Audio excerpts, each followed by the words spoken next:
يقتلون الأنبياء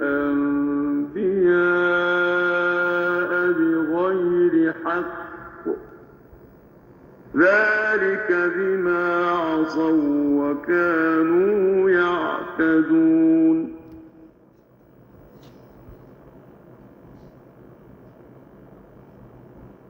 ليسوا سواء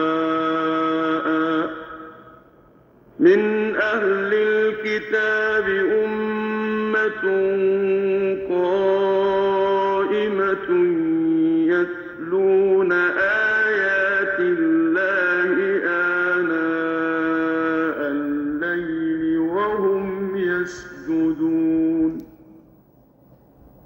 يؤمنون بالله واليوم الآخر ويأمرون بالمعروف وينهون عن المنكر ويسارعون في الخيرات وأولئك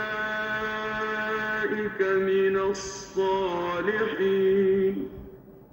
وما يفعلوا من خير فلن يكفروه والله عليم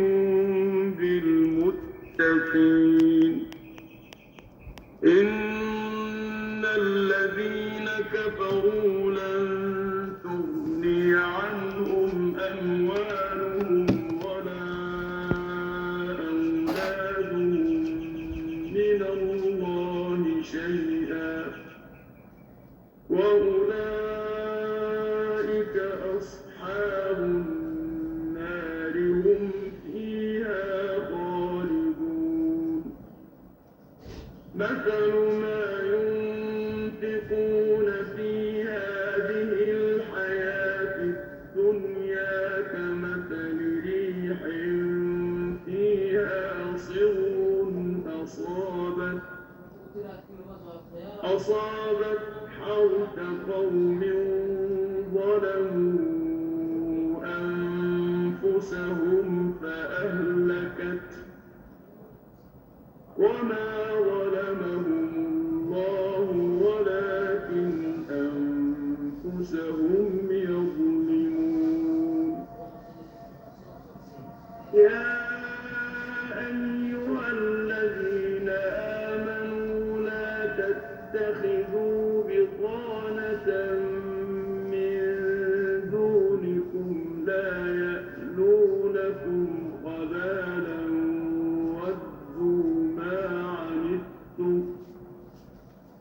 ودوا ما يرضى من أفواههم وما تخفي صدورهم أكبر قد بينا لكم الآيات إن كنتم تعقلون ها أنتم أولئك تحبونهم ولا يحبونكم وتؤمنون بالكتاب كله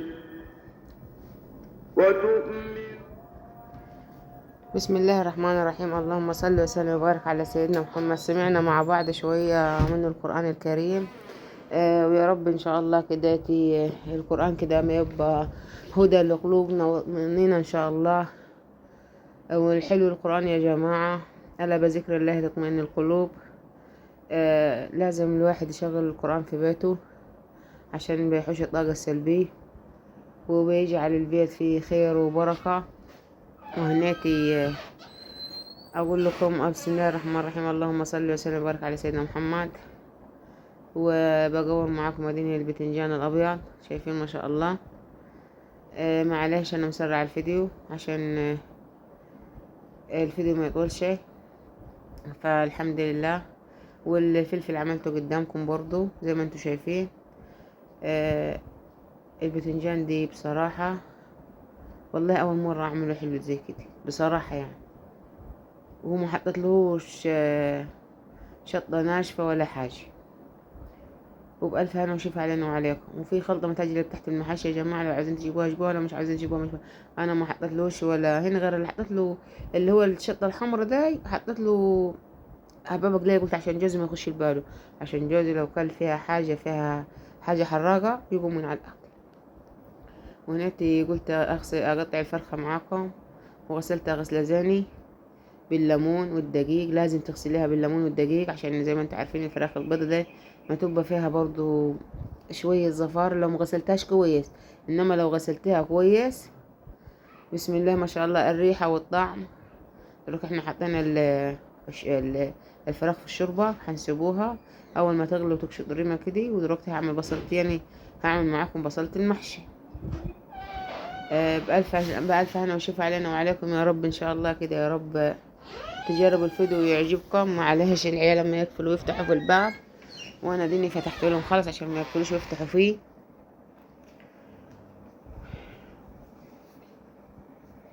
البصلة بتاعت المحشي لو عاوزة تعملها في الكبة تعمليه، لو عاوزة تعمليها على يد تعملها، بس ما تخليهاش مبحلقة عشان ما بحبش البصلة بصراحة تبقى مبحلقة. معلش برضك هنا في البصل مسرعة سنة الفيديو. والسكينة والله العظيم السكينة هي اللي مغلباني. مش عارفة انا عاوزة اجيب لي سكينة حادة كده، من اول ما انزلها على الفرخة ولا على الحاجة القاها تعمل، بس خايفة شوية على يدي، وخايفة عشان ما تنرفزني انها مش ما تشتغل معايا كويس. يعني السكينة الحامة ما لقاش عدلي برضه. بس ان شاء الله ان شاء الله ان شاء الله يعدلها ربنا ويفرجها ربنا، ونجيب سكينة حامة ان شاء الله. ويا رب كده شايفين ما شاء الله البصلة هنا. البصلة انا حطيت لها شوية زيت وشوية سمن، وده طماطم عشان نعمل الصلصة تحت المحشي. محشي بألف هنا وشفا علينا وعليكم. غسلت غسلة زينة طماطم برضو، اديت لهم فمين ودي الفم التالت. ليه مخلى فيهم مية؟ مخلى فيهم مية عشان الزر الخضر ده احوشي، لما احوشي اغسل مكانه، عشان ما ينفعش بصراحة يعني اعمل كداتي فيه. لا مش هينفع، لازم نغسلوها وننضفوها ننضفها زين. وهناتي بعد ما تركت من كل حاجة هفرمه ودركته. وهناتي اقصد معاكم الريمي، لازم نقشط الريمة داي وما نخليهاش تبقى في الفراخ كداتي. وبعد ما نقشطها نبقى نحطولها البصلة ونحطولها البهارات بتاعتي. وبألف هنا وشفا علينا وعليكم. هناتي حطيت كبابسيني ولا قرورة واخر الورقات بصراحة، وبهارات 7 بهارات، وملح. ده 7 بهارات فراخ، لكن اللي كانت في الطبق العامل ده بهارات لحمي. ليه بنحط بهارات اللحمي؟ عشان فيها فلفل وفيها اللهم صل على سيدنا محمد اسمها كل ما اقولها بنساها، فيها قرفة. القرفة بصراحة ما شاء الله عليه. وده نرجع تاني للبصلة تحت المحشي. ما عليهش يعني الفيديو كده واخداه ما فصلتش، مخليها كامل على كده.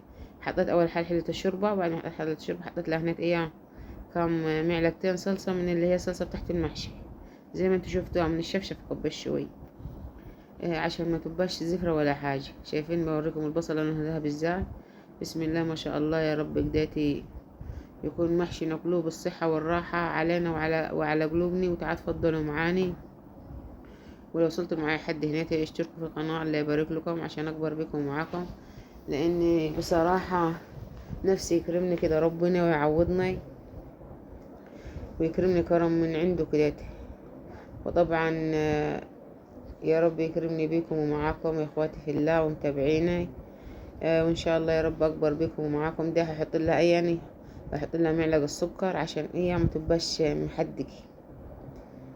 فاهمين انتوا اللي هي يعني الصلصة تحت المحشي لازم تبقى حلوة. شايفين ما شاء الله، شايفين اللون والتسبيكة والتخديعة بتاعتي.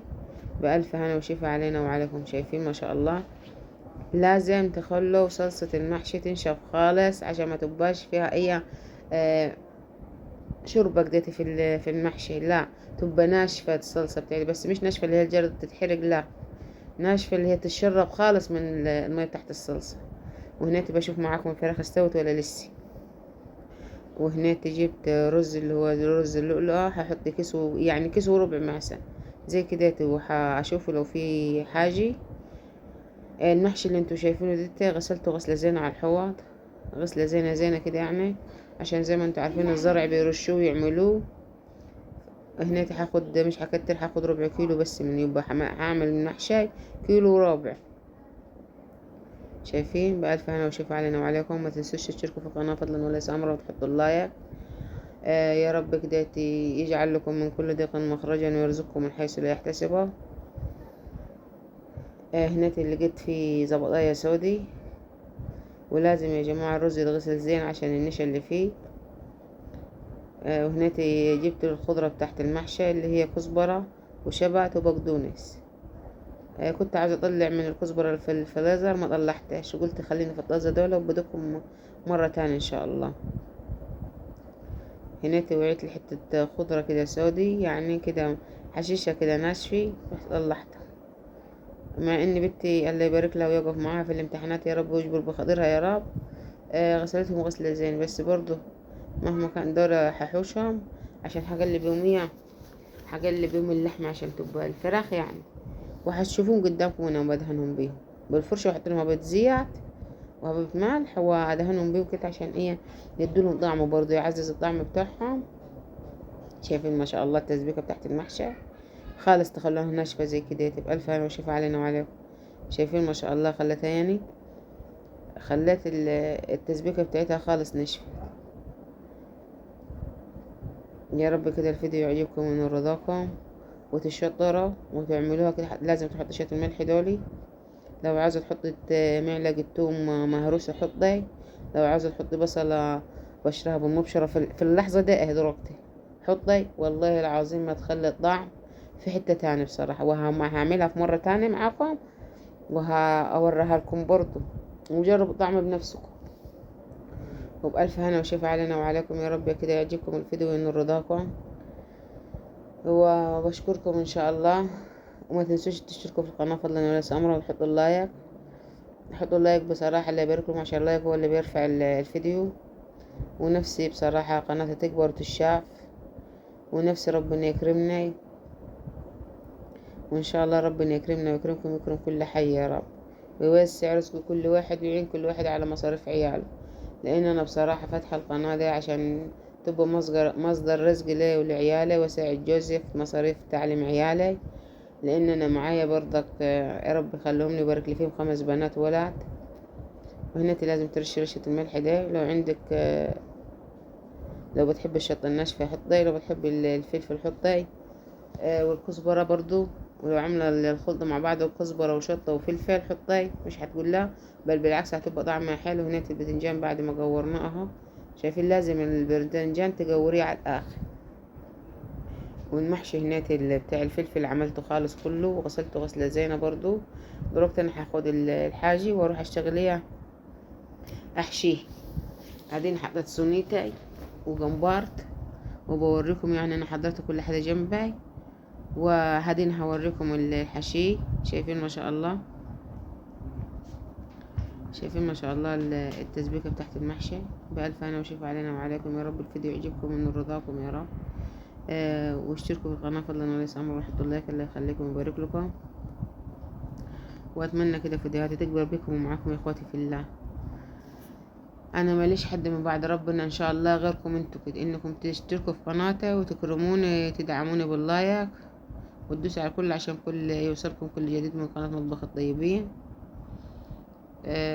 يا رب كده ان شاء الله كده يكرمنا ربنا، نوصل 100,000 متابع، نعمة وفضل، وبعد كده براحتها تاج المتابعين الباقيين.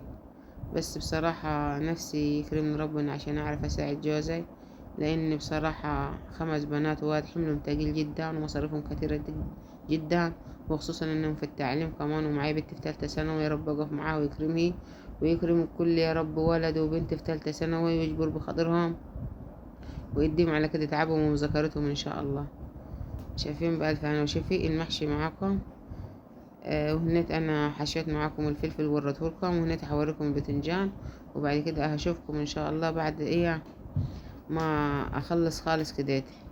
لان بصراحة بسم الله ما شاء الله انا عملت كمية زي ما انتم شايفين قدامكم اهي، كمية كبيرة اللي هي المحاشي والبتنجان والفلفل. والعيال بعد ما خلصت كل حاجة يقولوا قال ليه ما عملتلناش محشي كرنب. قلت لهم حاضر، المرة الجاية هعمل لكم ان شاء الله. لان انا معايا اصغر واحدة سنها 5 سنين في KG1 حضانة، والسنة دي ان شاء الله راح تخش KG2 حضانة. بس ادعوا لها انها ما قبلاش خالص الحضانة، ومن اول ما بتروح بتقعد تبكي ومتبطلش بكى لحد مش بتسكت لحد غير لما تعرف ان اخواتها حين ياخدوها. يا ماما استفادت زي اصحابك؟ لا، تقعد جنب المس، جنب المكتب بتاع الماس في الفاصلة. وبصراحة ربنا يهديها ان شاء الله ويهدي كل اللي زيه. شايفين ما شاء الله. بصراحة الريحة والله العظيم بتتكلم عن نفسي. ريحة المحشي بتتكلم عن نفسي. بألف هنا وشفا علينا وعليكم. انتوا زي ما انا عارف، زي ما عارفين اني معوداكم اني بعمل معاكم الحاجة. بوريكم يعني عشان تستفادوا اكتر واكتر. بوريكم يعني بصراحة انا بمشي معاكم في الفيديو، وربنا يا رب يكرمنا. ده اللي يد الوعي لها بنتي، ده يا بنتي بصراحة. يا ماما انا هغسل يدي بصابون، انت قلت له اعمل معاك. قلت لها لا ماما تعمليش. قلت لي لا انا نفسي اعمل معاك. قلت لها طب ماشي. هنا الحمد لله تمت المهمة بنجاح. خلصنا الكمية كلها، شايفين ما شاء الله الكمية. دروك هاخدها على البوتاجاز وازودها من الشوربة. محشي البتنجان ومحشي الفلفل ما بيحبوش المية كتير ولا الشوربة كتير، فتخلي بالكم يعني. ولو عندكم كيس صلصة ولا معلقتين صلصة دوبون في الشوربات وشوفوا الشوربة حاجة ولا. لو كانتش حاجة حطوا لها بابة ملح.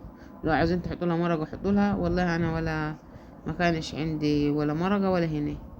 هلا حطيتهم من الشوربة على كده، وبألف هنا وشفا علينا وعليكم يا رب. الله اكبر الله اعظم. لان انا بسجل الفيديو دي ويزداني العيشة شغال. شايفين ما شاء الله. هي لسه ما استوت، بس انا بوريكم الفلفل هو بيستوي. وهنيتي اللهم صل على سيدنا محمد ما عليهش صباع بنتي اللي هو باين في الكاميرا دي. فربنا ان شاء الله كده يكرمها وتعرف تسوي له كويس. وبغسل الملخات معاكم مدينة غسلة زاني. الملوخية لازم برضه نغسلوها كويس كده، ونغسلوها لو عندك خل اغسلها بالخال. والغطاية وقعت من فوق الحوض ده عشان فيه حنفتين يعني، واحدة ساقعة وواحدة ساخنة. فدلوقتي احنا في الحر فاصلين الساخن ومخلينها ايه ساقع. بعد ما غسلنا الملوخيات ونشفناهم اديني برضو بوريكم بقرطفهم ازاي. عشان بالنسبة للبنات الداخلة جديد المطبخ، البنات المقبلة على الزواج، يا رب يسعد كل حي ويسعد كل واحدة ويسعد كل بيت ويسعد كل واد ويكرمهم الأول بالتعليم العالي. لأن بصراحة هو التعليم هو سلاح البني آدم، ومن غير التعليم الإنسان مش هيعرف يروح يمين ولا شمال. وشايفين ما شاء الله الملوخية وجمال الملوخية وقدر الملوخية. الملوخية دي يا جماعة زي ما تكون كده ملوخية قصب، عشان هي الهنية بتاعتها غليظة. وهنيتي بعد ما عملني انا كنت عاوزة الصينية الكبيرة، بصراحة الصينية دي صغيرة عليها، بس هعافر فيها لحد ما اخلصها وبوريكم ادين الخرط ازاي. ويا رب الفيديو يعجبكم وينور رضاكم. ووصلتوا معايا لحد هنا ما تنسوش تشتركوا في القناة فضلا وليس امرا، وتسمعوا الفيديو بتاعي اللي يبارككم لحد الاخر. اتمنى منكم كده انكم تسمعوا الفيديو بتاعي لحد الاخر. واتمنى يا رب فيديوهاتي تعجبكم وتنور رضاكم ان شاء الله. وما تنسوش تشتركوا في القناة وتدوسوا على الكل عشان يوصلكم كل جديد من قناة مطبخية الطيبين. وهنيتي خلصنا الملوخيات. شايفين ما شاء الله الملوخية مع انها خليناها نشفت لازم او تلفيها فوطة، او فوطة حلوة تكون نظيفة كده، مش تكون بصراحة ما ينفعش حشي الطعام ده، لازم تتلف بحاجة نظيفة او بملاية نظيفة او بجلابية مثلا بتاع جوزك نظيفة يكون قديمة بطل يلبسها خالص وانت غسلاها ومطبقاها في الدولاب. شايفين ما شاء الله الملوخية ليه عاملة كده مفرفشة؟ عشان معمولة منشفة بصراحة. لو ما كانش منشفة كده زيان ما كانش هتبقى حلوة ما شاء الله. كديتها كانت هتبقى اللي هو معذرة دي عاملة كده، مش عارفة انا اقولها لكم ازاي، بس الحمد لله عملناها. وهنا شايفين الشوربة بتاعت اللي هنحط بها الملوخية وجمالها. وبألف هنا وشفا علينا وعليكم يا رب. كده الفيديو يعجبكم وينور رضاكم. واتمنى كديت يا رب تسمعوا الفيديو لحد الاخر فضلا وليس امرا، وعشان اكبر بكم ومعاكم اخواتي في الله. اللهم صل على سيدنا محمد. وهنيت نزلت بالملوخية بعد ما الشوربة غلت. لازم نخلي الشوربة تفور كده. لو عايزين الملوخية بتاعتكم تبقى خضرة بعد ما تطشولها كل حاجة، تجيبوا بولة كبيرة كده وتحطوا فيها شوية مية من الفلازر أو مية من الحنفية، وأول ما تلقوا المية سخنت تكبوها وتحطوا مية تاني. الملوخية بتاعتكم هتقعد خضرة معاكم لحد الآخر، لحد ما تخلص آخر طبق فيه. وهناك بصراحة حطيت شوية توم كده زنين، قلت عشان الملوخية كتار يبقى طعمهم حلو. وبألف هنا وشوف علينا وعليكم. وحطيت لها بابة ملح في التومة دي، ما كانش عندي كزبرة والله، زي ما انتوا عارفين طشة الملوخية بتحب الكزبرة الناشفة.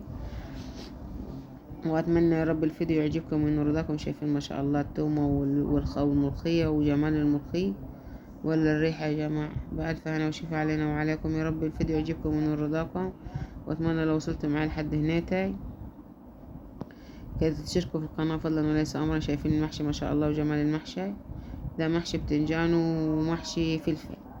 بألف هنا وشوف علينا وعليكم. يا رب الفيديو يعجبكم ونور رضاكم. هناك الملوخية بصراحة هناك ما عليهاش، أنا برضك لازم أقول لكم الصراحة تخنش شوية بالنسبة وهناك أقول لكم السلام عليكم ورحمة الله وبركاته.